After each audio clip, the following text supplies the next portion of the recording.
أهلا وسهلا مشاهدينا الكرام في هذه النشرة الإخبارية، وهذا أبرز عنوانها: أسعار البيض تحلق عاليا وتقترب من درهمين للبيضة. قبل الخوض في التفاصيل لا تنسوا الصلاة والسلام على رسولنا الكريم، ولايك للفيديو والاشتراك في القناة مع تفعيل الجرس للتوصل بكل جديد. عرفت أسعار البيض في الفترة الأخيرة ارتفاعا ملموسا، حيث اقترب سعر البيضة الواحدة في العديد من المدن الكبرى من درهمين، وذلك مع اقتراب شهر رمضان الذي يقبل فيه المغارب على استهلاك هذه المادة بكثرة، وهو ما أثار استياء عدد من المستهلكين.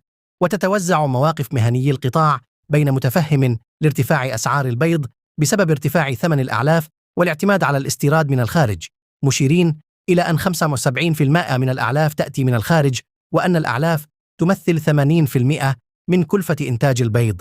وبين من يربط ارتفاع أسعار البيض بغياب الشفافية واحتكار السوق من قبل المنتجين الكبار الذين يتحكمون في الإنتاج وبالتالي في الأسعار.